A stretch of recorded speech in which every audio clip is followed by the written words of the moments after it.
السلام عليكم ورحمة الله تعالى وبركاته، متابعي قناة كوبيراتيف منار الريف. مرحبا بكم بفيديو جديد معايا اليوم.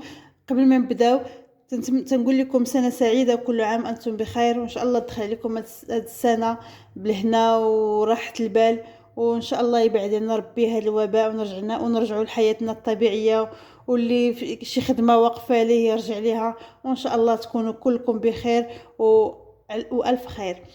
قبل ما نبداو كما كتشوفوا يعني من لاحظتوا تشوفوا معايا الحامض اللي مول الحامض اللي تعرفوا الوصفه، راكم غادي تكونوا عرفتوا الوصفه قبل ما نبداو. المهم انا اليوم بغيت نرقد شويه ديال الحامض نديرو مصبار، وقلت علاش لا ما نشاركش معكم الطريقه ديالتي، يعني طريقه بسيطه وناجحه. هانتوما كما كتشوفوا هاد الحامض هذا راه عندي من السنه الماضيه. هانتوما شوفوا كيفاش كيجي معسل ويعني ولذيذ وتيجي زوين، ما تيخسر ما تيضيع ما حتى شي حاجه. هذا راه عندي من العام اللي فات. ندوزو دابا كيفاش يعني ابسط طريقه وناجحه. وندوزو المقادير اللي عندي خلاص الحامض هنا راه ما عبرتش. المهم عندنا واحد الكميه ديال الحامض والملحه، وعندي واحد جوج قريعات ديال الزاج. يعني من الاحسن نستعملوا الزجاج، ما نستعملوش البلاستيك، لان البلاستيك يتفاعل مع الحامض. يعني ما من الاحسن نديروا الزجاج. المهم الطريقه اللي كنستعمل انايا، خديت الحامض غسلته ودرت شويه السقطر، كنجيب حامضه تنحيد ليها هاد النباته هادي نحيدها صافي، وغادي نقسمها من هنا، ندير فيها بحال زائد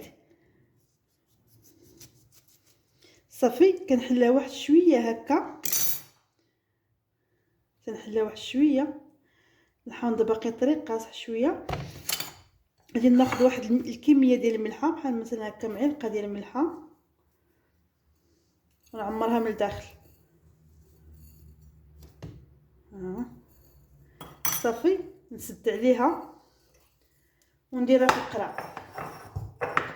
عاوتاني نفس الشيء، انا ما تندير ليها لا ما طايب ما تنسلقو. كاين اللي تيطيبو ديك نص طيبه، كاين اللي تيدير ليه الماء سخون، كاين انا ما تندير هنا حتى شي اضافه، غير الملحه وصافي. غادي ندير زائد على ما الزائد ونغرقها شي شويه صافي. نحل عاوتاني ونعمر بالملحه صافي، ونسد هكا وندير في القرعه.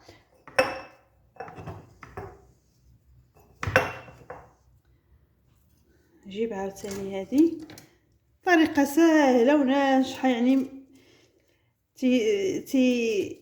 تينجح 100%، يعني ما تيخسر على كل عام، ما تيخسر ما والو.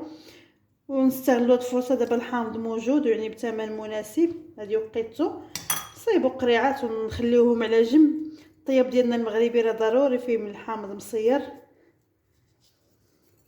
شي خطرات كتبغي طيبي شي حاجه وكتلقاي راسك ما عندكش، خصك عاد تخرجي تجيبي الحامض مصير، اللهم نوجدوا واحد جوج قريعات ولا ثلاثه ونخليوهم على جنب في المطبخ ديالنا. فوق ما احتاجينا غادي نجبدوه صافي. كنستمر تنحيد غير هاد النباته وصافي. نستمر بهاد الطريقه حتى تنكمل كاع هادشي اللي عندي ديال الحامض، نعمرو في قريعات.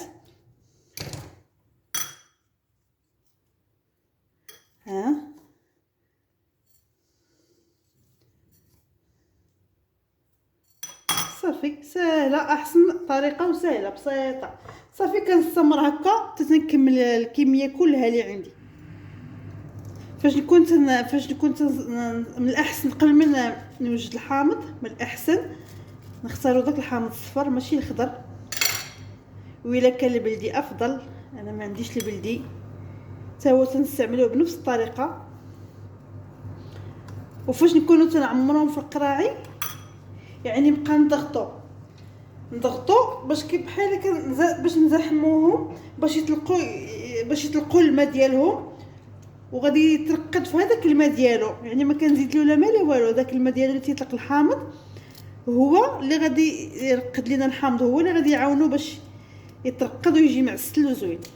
يعني ما غادي نديرو ليه لا ماء لا شي حاجه، لا حتى اضافه. غير نضغطوا عليهم مزيان، نزيروهم نزحموهم مزيان يجيو مزيرين بعضياتهم، ما نخليوش الفراغ بين الحامضه والحامضه. هانتوما كما كتشوفوا هي كتبان القرعه مرات، ولكن غادي نبقى نبرك حتى ندخلها مزيان. مازال نزيدو حليب اخر. هانتوما شوفوا، هانتوما هو بدا تيطلق الماء ديالو، يعني راه هاد الماء ديالو هو اللي غادي يصبر. وإلا عندكم قريعات كبار من الافضل، انا راه ما عنديش.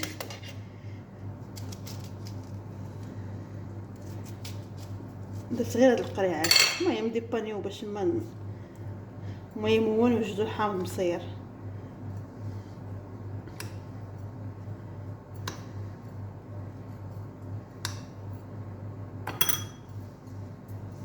القرعير ما عقمتهم ما والو، يعني قرعير المهم مغسولين نقيين وصافي.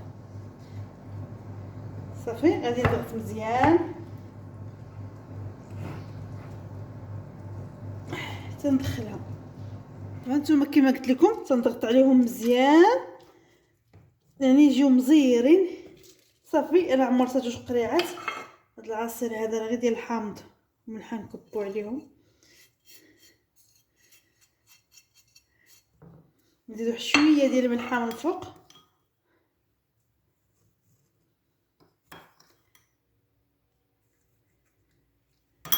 صافي ونضغط، راه هما تيطلقوا العصير ديالهم، ها هما شوف تطلقوا. هانتوما شوفوا ها العصير بدا تيطلق، يعني راه مازال غدا وهذا غادي يزيد يتطلق العصير ديالهم، وغادي يوصل العصير حتى لهنا، غادي يوصل حتى الفم ديال القرع. صافي غادي نغطيهم.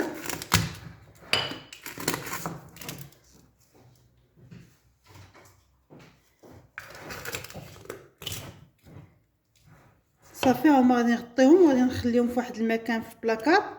صافي مره نبقى نقلبهم، نبقى ندير لهم بحال هكا باش الملحه تذوب، هذيك الملحه اللي لتحت تذوب، والعصير مازال غادي يطلقوا لي العصير. يعني واحد كل نهار ولا كل يومين نقلبهم غير بحال هكايا، غير ندورهم هكا وصافي. صافي هذه الطريقه اللي كنستعمل انايا بعدا في التصبير ديال الحامض، قلت غير نشاركها معكم. وانتم الحامض ديالو كيفاش تيجي معسل وتيجي زوين. نتمنى يعجبكم هذا الفيديو، وما تبخلوش عليا بلايك، تخليوا لي واحد التعليق صغيور، وان شاء الله الى الفيديو القادم.